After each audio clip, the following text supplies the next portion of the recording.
For years, you've heard that tax havens are shady entities lying deep in the world's oceans, but they've lied to you about tax havens. Now, I'm going to react to a video made by Johnny Harris talking about how shadowy organizations have used some of the world's smaller tax havens over the years and how companies market that you can do the same. This isn't an attack on Johnny Harris. I actually like a lot of his videos, but it's a stand-in for the fact that most people don't understand that you can go where you're treated best. Most people don't understand that you can dramatically reduce your tax bill, even as an American, by moving not just your business, but moving your actual self overseas. So let's say I want to start an international corporation and start doing business abroad. I live here in the United States, so naturally I would want to start my company here in the US. If you're looking to move your business to a zero or low tax jurisdiction, the first question you have to ask yourself is, why are you trying to do that? What are the benefits? And when you ask people, they say things like asset protection, which is different than I want to lower my taxes. We're going to talk about how you can accomplish asset protection and why that's actually easier than accomplishing zero taxes. But if you live in the United States, your business might possibly need to be in the United States. That might be the most effective way if your only goal is trying to reduce taxes.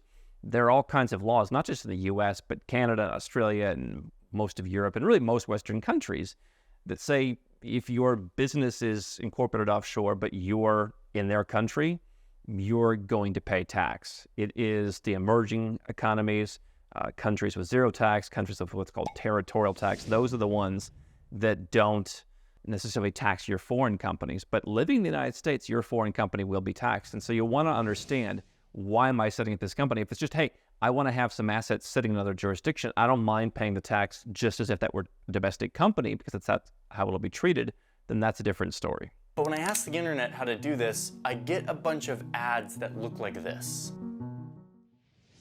One of the problems with going down the internet rabbit hole is you're going to find a lot of people who just want to sell you a company. I talked years ago about how I set up a Belize company online, and the process was indeed pretty affordable and pretty easy. And then it was just kind of like, if I were doing this for the first time, what next? Where do I go get a bank account? Well, you can get one in Belize, but it's not really that functional. In fact, one of my friends just said he had a guy ask to pay him in Belize, and it had to go through like multiple correspondent banks, which just nobody understood how to do. And so you can have a Belize company, but if you want to go and get a bank account somewhere reputable, you're either going to need to know someone or have a really established relationship somewhere or deposit a lot of money. I mean, multi-millions of dollars.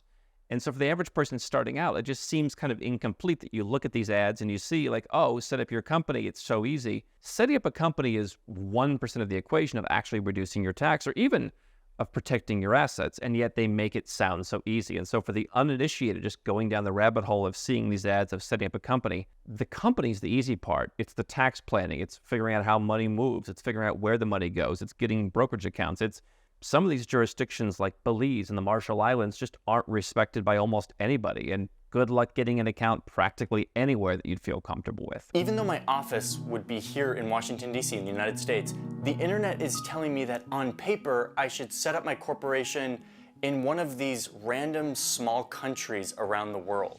And there's nothing wrong with having a business in a small country. Quite frankly, we talk about small countries as having to be more accountable. If you live in the United States, the government doesn't really have to listen to you. It moves very slowly. It's been going in the wrong direction economically for pretty much my entire life. Incorporating in some small country, if they treat you well, is a good thing. But again, the challenge is if you're sitting in the United States, they're only giving you half of the story, most of these companies. They're only giving you half of the story in terms of, hey, come to Seychelles. And I mean, look at what it says. Hey, there's no requirements to file anything, and there's no requirements to pay tax, and we don't have this, and we don't have that. And you're like, oh, that's great. It's like, but having a company in the Seychelles doesn't just magically erase the obligations that you have as someone who lives in the United States. If you live in pretty much any Western country and you have a business incorporated overseas, that business could be deemed something like a controlled foreign corporation, or you could have things, if you have employees or other issues, permanent establishment issues, or nexus. There's different terms in different countries, but they've figured out in these big Western powers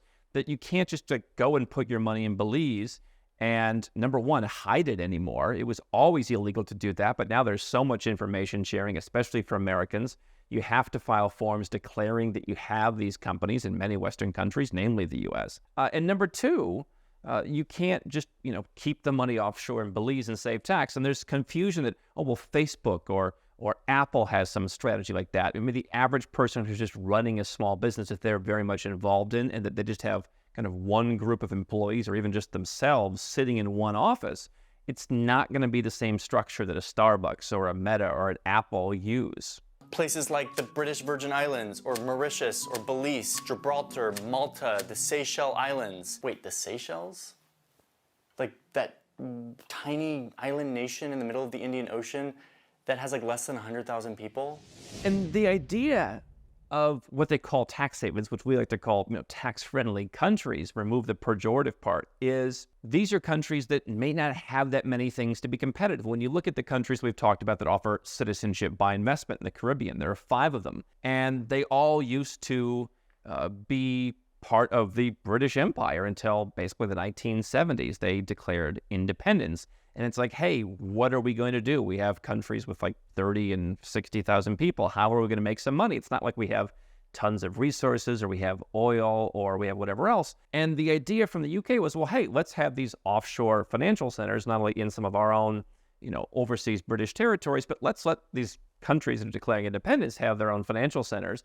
And people from here can go and do their banking there. And there was more secrecy back then.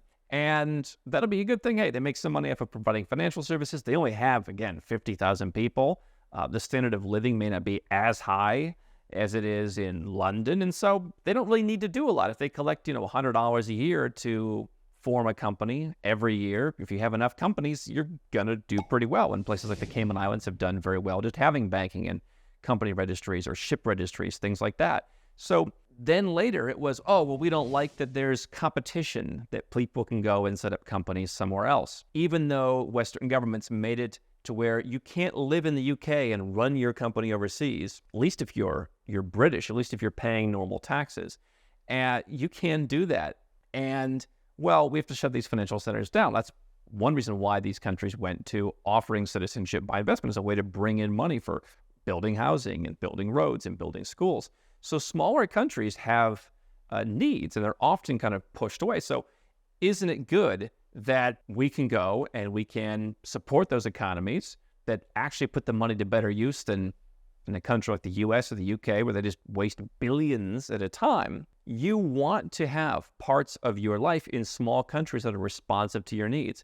Whether it's a country that is leading the way in innovating something you're working in. If you're in crypto, if you're in AI, a smaller country is going to be the one that innovates, not a big country generally. If you want a place to bank, you want a place that is known for protecting assets. The Cook Islands, for example, is a little island. It's connected with New Zealand, but they're known for protecting assets. Some of these small countries, that's what they have to do. And it's only because the big governments don't like competition. It's like 40 hours of flying to get there. Why would I want to set up my business in the Seychelles? And I never understood why you necessarily want to go and fly to like where your business is incorporated or where your bank is or where your gold is stored. I mean, quite frankly, I think being diversified around the world is probably even better. Here's why.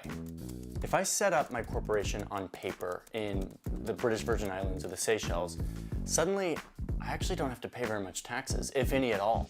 So this idea about not having to pay taxes is just simply wrong. And this is where the media has lied to you about tax havens. And then over time, it just becomes like part of the kind of the zeitgeist that, oh yeah, you don't have to pay any taxes if you incorporate in the Seychelles. And so again, look, good to know. Seychelles enjoys 0% taxation. But what does it matter? It's like people say, oh, I moved from California to Florida because I don't want to pay taxes. Right, you saved a little bit of taxes, but you're still paying federal tax. You're still going to pay other kinds of tax. In this case, if you live in the United States and your company's in the Seychelles and you're like transacting business as the typical small business person would, you're going to really achieve, not tax advice, no tax savings at all. And so no audits in the Seychelles, that's great. You're going to have to fill out Form 5471, for example, to report that foreign corporation as a U.S. taxpayer. And even if you're an American, you may be able to dramatically reduce your taxes overseas by having, let's say, a Seychelles company. Good luck, again, getting a bank account for that in most places. But you're still going to have to file the report. You're going to have to file the forms. If you have a bank account for it, you have to file, for that. And so what happens in the Seychelles really isn't of much consequence. You still have to obey the laws in the country where you live. And so that's why if you're not an American, if you don't have what's called citizenship-based taxation, if you are Canadian, for example, you can do whatever it is required of you to get out of the Canadian tax system and then go to a place that's tax favorable for you, and then have your company be in perhaps the same or perhaps a different tax favorable place. But you're choosing a personal and a business jurisdiction that are friendly. As we say in our tax-friendly quadrant that we created at Nomad Capitalist, you have to satisfy both. You've got to be out of the place where you're high tax. And if you're an American and a U.S. citizen like Johnny Harris, there's still going to be rules that follow you no matter what. So the idea of not having to file anything just isn't an issue. And on top of that, if you're a U.S. citizen, you're going to have an issue with the Seychelles or Belize or Marshall Islands company that's already held in disrepute by so many banks and brokerages around the world. They just don't want to touch it anymore. I mean, even if they do, it's probably going to be a pretty high minimum in most cases, or you're going to be in some real ramshackle jurisdiction, banking. Even then, some of those people that might take you on board don't take U.S. citizens because of FATCA. The media doesn't tell you about that because they just want to make you think that all these shadowy rich people are just going out and setting up their company in the Seychelles and getting the Swiss bank account for it and then delivering bags of cash to this Swiss banker. It's not 1975 anymore, and that just doesn't work. It was never legal, and it doesn't work at all now. My new corporation now won't have to actually obey any of the corporate laws here in the United States, which require you to publish all sorts of information about your finances, about your corporation to the public record. So it is true that if you want to protect maybe who owns a company, there are certainly people who have asked us, I don't care about paying tax. I'm happy to pay the taxes where I live. I don't want to move out of my country, but I would like to, for example, have a company overseas where I can hire people and I don't have to deal with some of the compliance stuff in my country because I'm tired of hiring people in my country. So I'll set up a company somewhere else. I'll hire people there, or even I'll hire remote workers through that company, and my life will be easier. Yes, there are some ways where if you have a company, it may be more difficult to see the owner of that company. You can't just go and publicly search those records, although that is changing, particularly in some of the British overseas territories. And yet, the same thing applies in places like Delaware and Wyoming, which are actually much bigger tax havens than places like the Seychelles. If my corporation is in the Seychelles, I don't have to do any of that. This is actually starting to seem like a pretty attractive option. Let's pause right there. What we do here at Nomad Capitalist is help people realize that there's complexity to this really attractive option. Now, the challenge for someone like a Johnny Harris who creates content on YouTube is if you are monetizing your YouTube channel, if you are selling ads through the YouTube platform where, you just watch the video and it stops and, hey, here's an ad, the US actually imposed a tax, or basically a royalty tax on that a couple of years ago for any of those ads, any of those ad dollars that are coming from Americans watching your videos. And so if you just sell ads like within the context of the video, that may be one thing. But if you're selling it through YouTube, just like if you're selling a book on Amazon, you have to choose from a shorter list of places that you want to move, or you've just got to pay kind of the full U.S. Top withholding tax rate on that because they're saying, hey, that money is coming from a U.S. source. So there's lots of little intricacies here. But if you just made videos and you just sold sponsorships that went within the video and you just didn't use the YouTube platform, theoretically, you could move anywhere you wanted, set up a company. I would hope not in the Seychelles. The British Virgin Islands looks a little bit better. At least there's a little more reputability there. And sure, you could then basically have your sponsors. We've had YouTubers like this. They just, sell people directly, wire them the money. That goes into a bank account somewhere that's controlled by your offshore company, and it just all works. They live somewhere that's tax favorable, whether it's Dubai or Panama City or Kuala Lumpur or Singapore or Tbilisi or even places like in Switzerland. They pay zero or very little tax. That's doable. But there's so many little things like, is there a royalty issue? Or like, where do I have to move? Or like, if I move to this jurisdiction, what do I still have to report at home? Or like, how do I get out of my country's tax system? Or like, if I have a second passport, if I'm American, like, this is why we ask people we work with sometimes over 200 different questions. And we really get to the bottom of everything that they in particular have to do. The idea of just going and setting up a company online, it just doesn't work.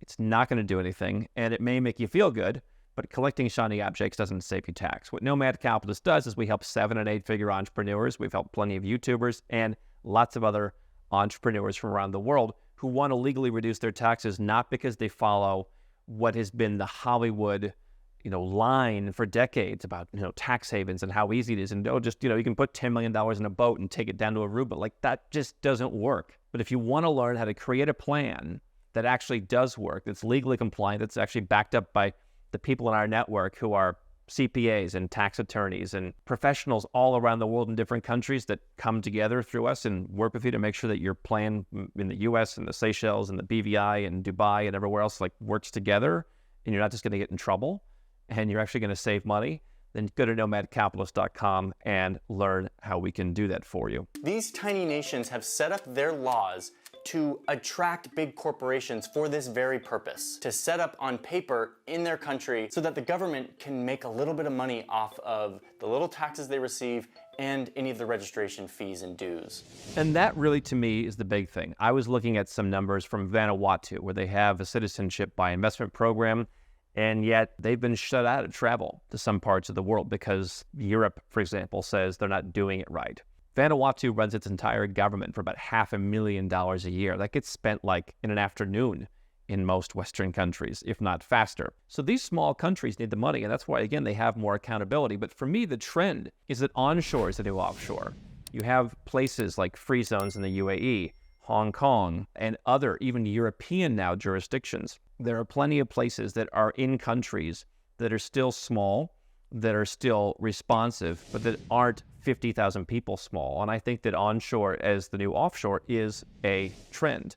You want to understand how to actually solve your problem, not just set up stuff that seems cool because you've seen it in the movies. That's what Nomad Capitalist helps people do. And it's important that you understand that it's a lot more complicated than the media makes it sound. But yet, if you're willing to go through the proper process, you can actually save a lot of money using what we call the tax-friendly quadrant.